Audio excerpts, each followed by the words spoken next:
I swear I'm not doom and gloom all the time. People who know me know I'm not all the time.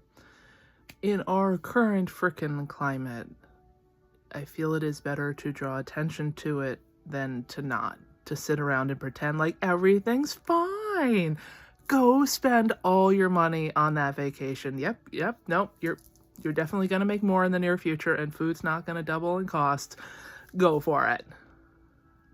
But I'm also not the friend you call when you want to hear, like, no, that absolutely makes you look great. Puce is your color. Uh-huh. But I can promise you, we will get through this. History is on our side here. We survive terrible ass leaders after making really poor choices and completely taking our eye off the ball.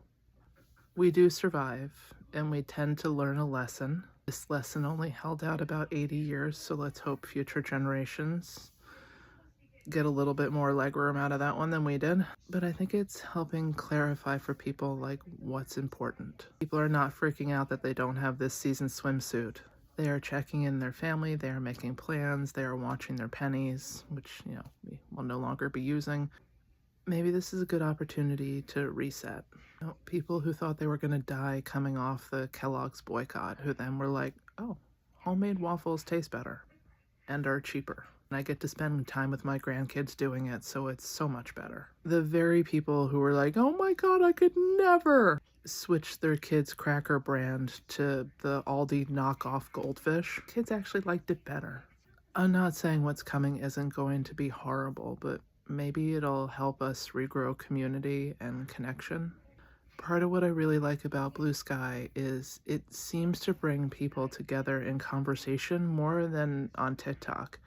And followers from TikTok follow me on Blue Sky, so it's a mix of them. It's just not like, oh, well, the people who are on Blue Sky are just more conversational. On my Patreon, which is mostly free, like 98%, there's a chat section where people just kind of give each other helpful tips. I haven't had to content moderate a single person. They're all just like, hey, I found this, or have you tried this, or whatever. I don't know, maybe I just never gave people a forum to do that before, but it gives me hope every single day when people are like, oh, and I did this. Oh, did you know that? People come in with I have a complete black thumb, how am I gonna grow my own lettuce? People are so patiently step by step trying to explain it and handing out resources. In a world where it's I don't have time for that. People are finding the time. I'm not gonna lie and say it's not gonna be hard the next few years. It's going to be a decade easy before we recover, and anybody who tells you it will be less is outright lying to you. Things Ronald Reagan did led us to this moment, and that was the 80s. And, Ronald didn't have an Elon Musk. I guess maybe if you had put, the inventor of the DeLorean in the White House and let him make all the decisions, it's not going to be easy. But in small, manageable, kind of checklist types ways, I am going to try to give you as much information as I have. If not, I will point you to the resources that I think know best. Today we found out that although the CDC can't put out information about COVID or the bird flu, American Medical Association has a YouTube channel, and every day they put out updates instead. You can't stop an association.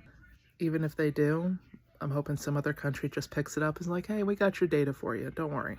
Look how many scientists and medical professionals, researchers, and just enthusiasts have come together to make sure we lock down and preserve as much of the internet history as we can, as many research papers as possible. The sheer number of librarians that are working overtime to make sure that people are informed. Food pantries, even the one I'm in a suburban area. But they are gearing up because they know it's going to be bad. I think people are mobilizing in a positive way. I would say beware of the scammers and all the, we need your donations in order to do good work. Yeah, let them eat cereal impacted Kellogg's earnings. The number of donations total for a year's worth of work, 0. Who paid for the website? This girl. And that's not to get somebody to compensate me, but these charities that are if we want to have a revolution, we need you to donate over $80,000 to us. People are well, I need to stay on Facebook to stay engaged with the other side. No, the algorithm is working in such a way that even if you post on Instagram, you're not part of the conversation. It is protecting the people who don't want to hear from you. in-person conversations or just loudly saying out loud in the grocery aisle, gee, remember when eggs were $3 under Biden? What was it Trump said he was going to do for eggs? Triple the price? Promise made is a promise kept. It's that easy. It's that simple. We have to change their minds. They don't want their minds changed. Eventually, financially, they will get to the point that even they can't trip over it. We're already seeing the first wave of like, oh, I regret my choices. Yeah, go tell your friends because they don't want to hear from me. But you who had a Trump sign in your front yard and you who really quickly found out that you're not going to get food put on your table for much longer, go tell 2 of your friends. And the people who are like, it's not going to be that bad. That's because you incorrectly assume your skin tone is going to keep you safe. I say this as a position of a white lady. That's not enough.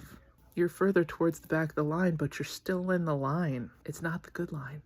Unless you have it to convert your face and your look to whatever the hell RFK Jr.'s wife is doing today, that look of adoration she has in her eyes for him, do you think his pregnant mistress is in the reporter crowd taking photos? Shit's gonna get weird, but what is going to matter most is truth and community, and those 2 things are happening. We've got this. It's gonna be shitty, and anybody who says it's not is lying to you. And anybody who's asking you for money is probably scamming you. And anybody who says they have an easy fix or they know a way to tariff us into a better place, but history is on our side. We will survive. It's just the middle ground that's really gonna suck. You almost wish you could just fast forward that. Fast forward through that part. Put down social media when you need to.